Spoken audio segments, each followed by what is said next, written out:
Bom dia, gente. Meu nome é Igor Rapp e esse é o RappBio, o seu canal de notícias biológicas. Hoje, na verdade, eu vou fazer um vídeo aula, tá? Principalmente focado nos alunos de ensino médio do segundo ano, tá? Da rede pública de São Paulo. Mas para quem quiser acompanhar, também dá super, tá? Porque o tema engloba células, tá? Mas só falar de células é um assunto muito restrito. Então, eu decidi também juntar com outro assunto que tem muitas dúvidas, né? As pessoas geralmente não se confundem em saber o que é. E esse outro tema é ciências, né?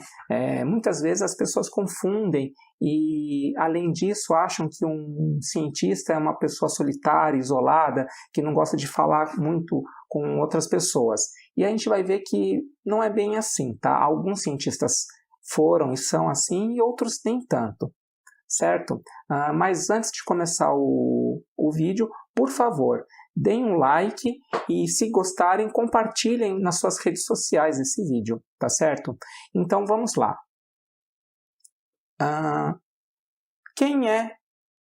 Como começa a nossa aula? Começa justamente com esse instrumento, que é tão peculiar e tão característico da biologia, né? A gente vai ver para que ele serve, tá? Então, a primeira coisa que a gente tem que pensar é sobre o que é ciência. E ciência nada mais é do que uma ferramenta para conhecer a realidade, tá? Só que essa ferramenta, ela tem, na verdade, não é uma ferramenta, é uma caixa de ferramentas, tá? E dentro dessa caixa de ferramentas você tem um monte de ferramentas, certo? E quais são esses instrumentos da ciência?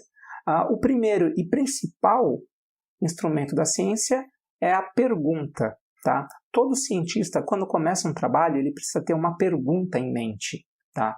Ninguém começa um projeto, ninguém começa um estudo sem uma pergunta clara na cabeça. Por quê? Porque essa pergunta vai guiar as outras etapas e os outros instrumentos da ciência, tá? Qual que é o segundo instrumento conhecido? São as hipóteses. Então, o que são hipóteses? Hipóteses, na verdade, são respostas temporárias para essa pergunta que o cientista lança, tá certo? Então, é assim que acontece. O cientista pensa numa pergunta e, com a observação dele da natureza, ele formula algumas respostas alternativas, certo? A partir disso, ele vai testar, fazer experimentos para ver qual dessas hipóteses se encaixa nas observações que ele fez, certo? A partir disso, ele cria uma conclusão aceitando a hipótese, ou seja, aceitando a resposta ou não. Se a resposta não for aceita, que pena, ele vai ter que voltar novamente lá na hipótese, retratar a hipótese ou ainda ajustar os testes que ele fez. E é isso, né? A partir disso, ele tem um trabalho. Só que uma coisa muito importante que acontece na ciência, desde sempre, é a revisão por pares. O que é isso? Quando um trabalho científico é completo, o que acontece é que esse trabalho é posto à prova. E como? Com a revisão de outros cientistas. Aí esses outros cientistas, à luz dessa instrumentação toda da ciência, é que eles vão decidir se aquela hipótese e o teste foram verdade ou não. E como se faz isso? Retestando e reproduzindo o estudo anterior, tá? Então, o que eu quero deixar bem claro aqui é que a ciência, ela precisa de pessoas conectadas, ela precisa de uma comunidade científica, tá? Bem que eu queria que a comunidade científica fosse assim, numa mesa de bar e tudo mais. Mas não, a gente não faz a divulgação dessa forma, tá? A divulgação da ciência é feita por meio de artigos científicos, que são lidos e revistos mundialmente. Só para vocês terem uma ideia, tá? Só em 2018 mais ou menos 57 mil artigos foram lançados somente no Brasil. Tá? Esses 4 meses aqui já tem quase 5.400 artigos publicados somente para a Covid-19. Tá? Só para vocês terem uma ideia de como esses artigos são lançados, certo? Além disso, esses artigos, os experimentos devem ser reprodutíveis, ou seja, os métodos do artigo devem estar tão bem claros que ele pode reproduzir no seu laboratório, tá?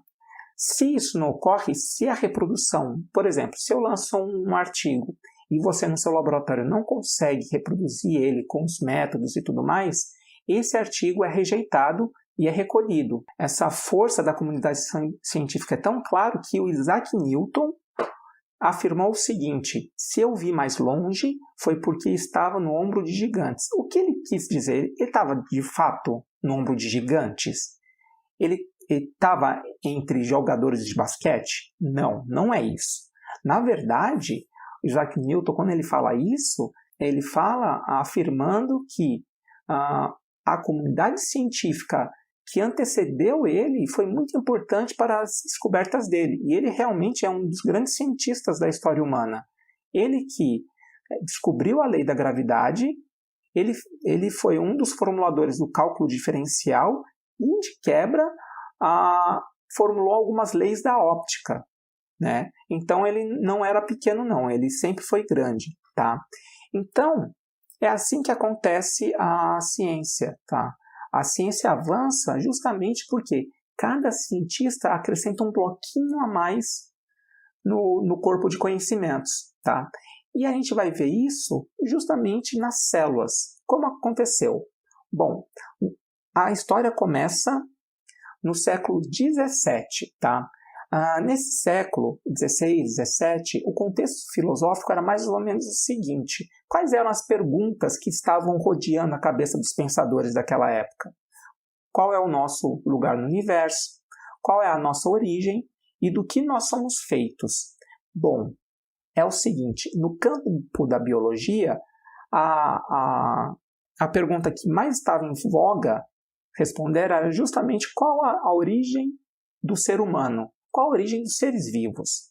E aí surgiram 2 hipóteses, tá? Abiogênese e biogênese, tá?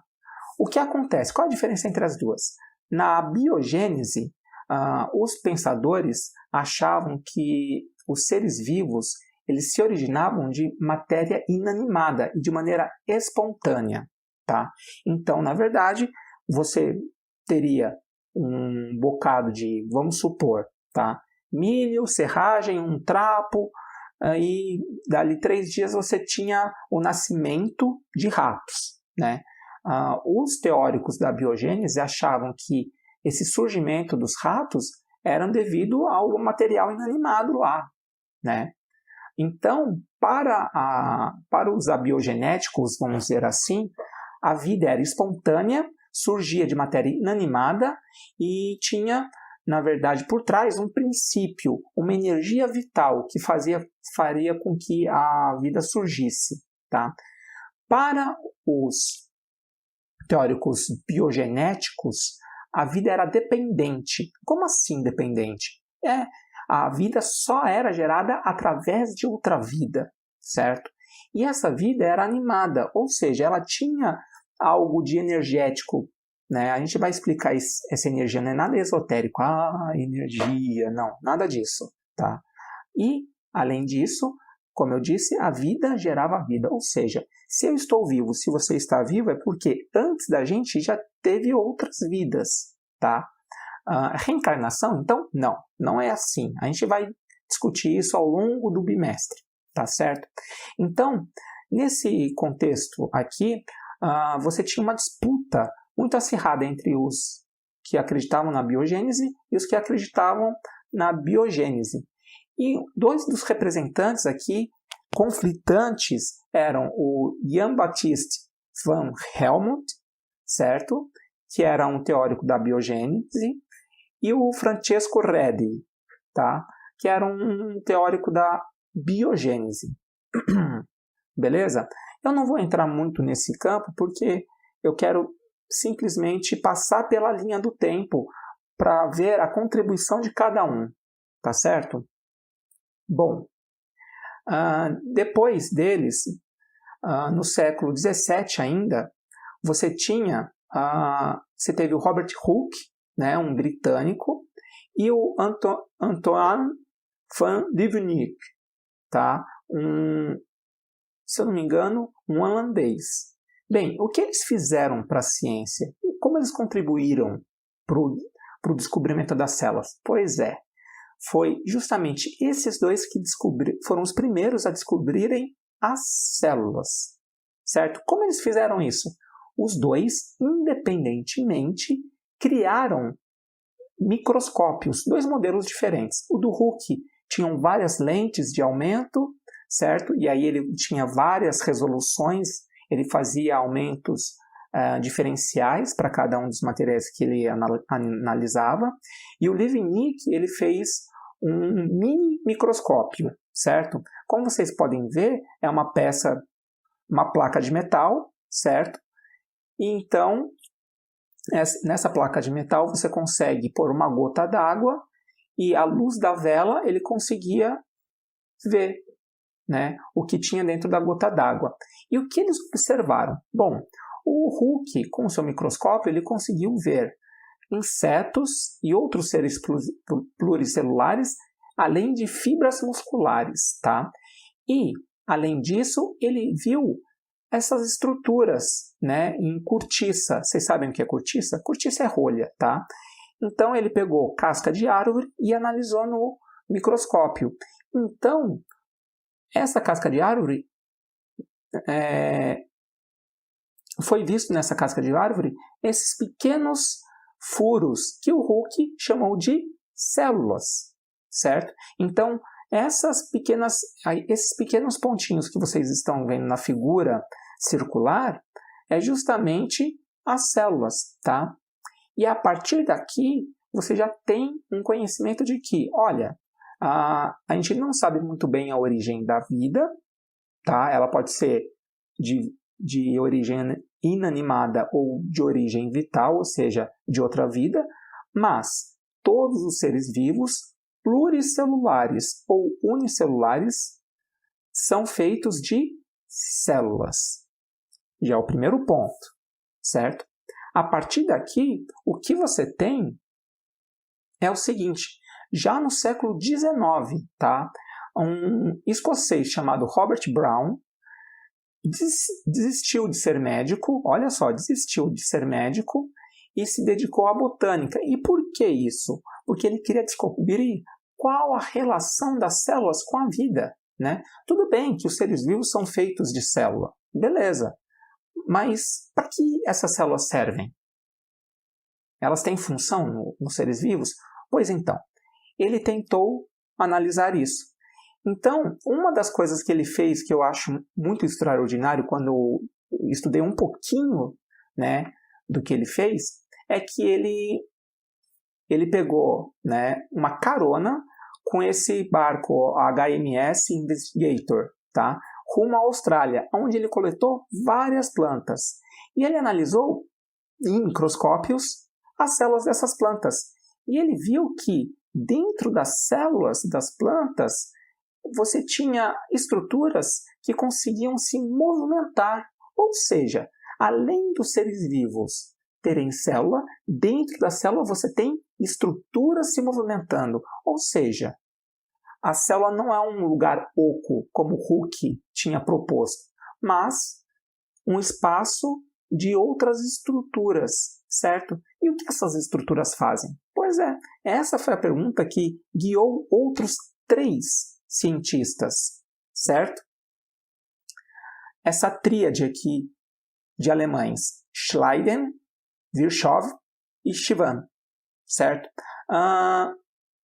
Novamente, todos analisando microscopicamente as células, ou seja, através de microscópio. O Schleiden, ele conseguiu, através dos seus estudos na microscopia, ele detectou o núcleo celular vegetal, tá? Então, ele pegou amostras de vegetais e conseguiu analisar o núcleo dessas células, certo? E conseguiu ver que, além de ter coisas se movimentando dentro das células, essas células conseguiriam se dividir. Olha só, então, na verdade, se você pensar bem, quando eu penso que as células se dividem, isso quer dizer que vida pode gerar vida sim, não é verdade? Ou seja, a origem da vida começou a ficar um pouco mais clara, não é verdade? O Shivam, por sua vez, ele foi muito bem sucedido nos estudos dele com fungos, certo? E ele descobriu que a fermentação é feita por fungos. Sabe aquela cervejinha que algumas pessoas gostam? Pois é. Se não fosse o Shivam, até hoje a gente não saberia que a cerveja precisa de fungo para fermentar. Na época dele, as pessoas achavam que a fermentação era uma reação química somente, que era feita espontaneamente. Ele foi que descobriu e fez a relação entre fermentação e fungos. E é por isso que ele descobriu que as células, além de se dividirem, também têm metabolismo, ou seja, dentro delas ocorrem algumas reações químicas. Para que servem essas reações químicas?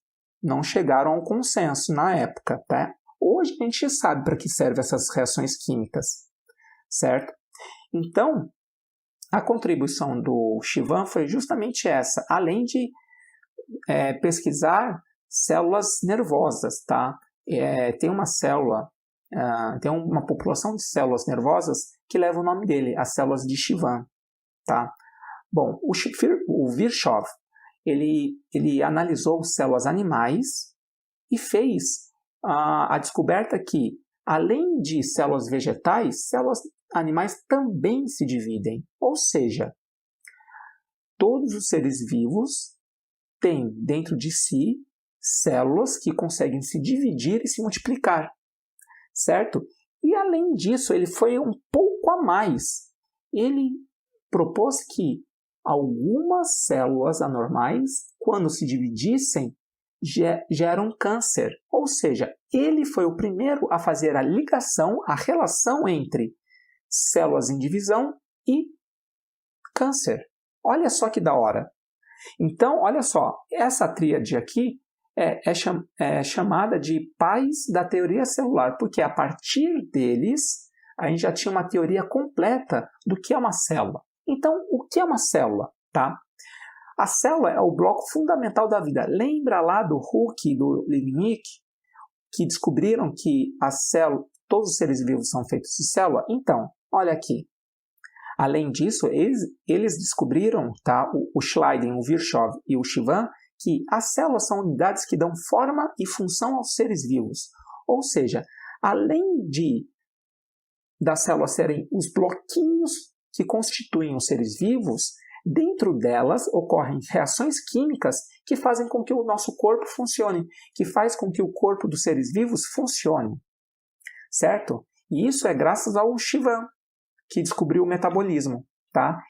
E além disso, Schleiden e Virchow viram que uma célula só pode vir de outra célula por conta da divisão celular.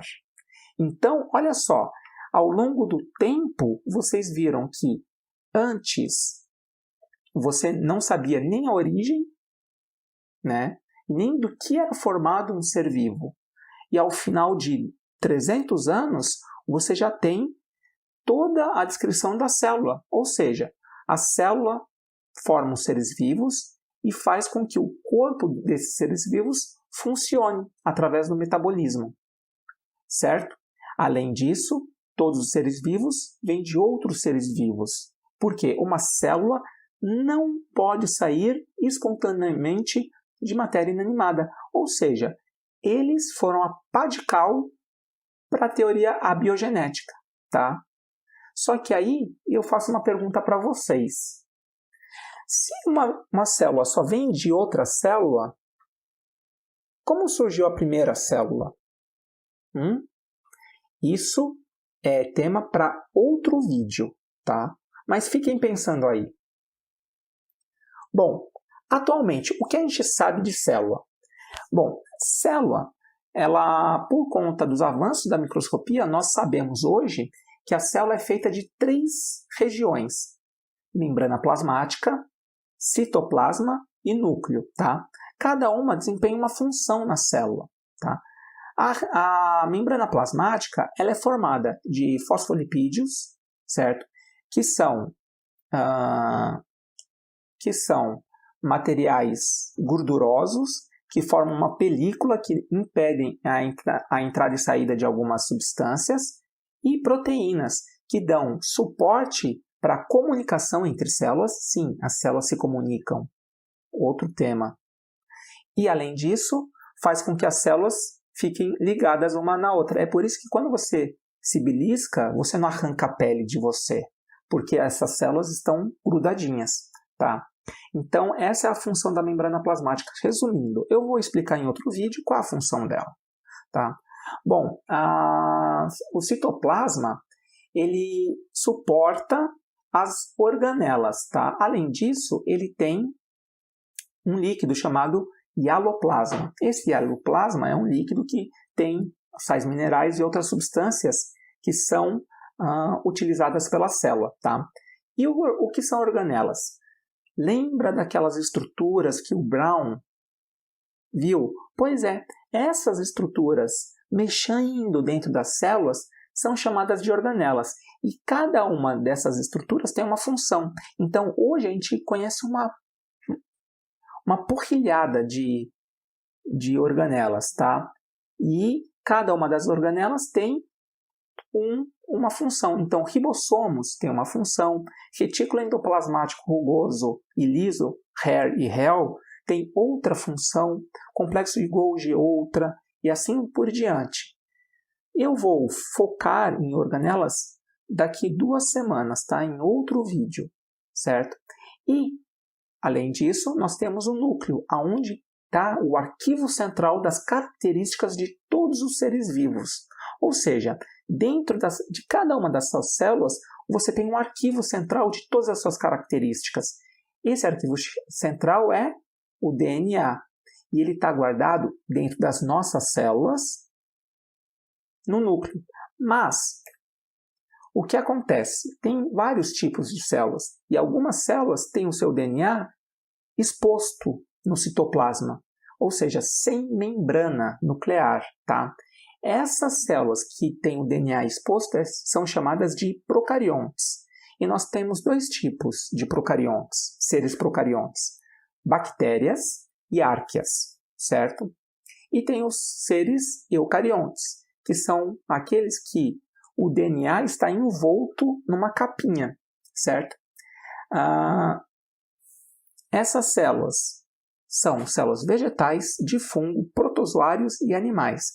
Mas nas próximas aulas eu vou focar mais em vegetais e animais, tá certo? Porque aqui a gente consegue saber um pouco mais das organelas que constituem cada uma delas. E no vestibular, às vezes, cai a diferença entre essas 2 células, tá ok? Então, a aula hoje foi essa. Eu espero que vocês tenham gostado, tá? Eu espero que vocês tenham gostado da aula. Qualquer dúvida, vocês podem escrever aí no comentário ou ainda escrever no meu e-mail, que eu vou colocar ou aqui num card ou na descrição, tá? Eu não sei muito bem usar o YouTube ainda, então não sei onde que eu vou conseguir colocar. Mas a gente vai aprendendo. É isso. Espero que vocês tenham gostado. Se gostaram, por favor, curtam e compartilhem esse vídeo, tá certo? Então, é isso e até a próxima. Tchau, gente!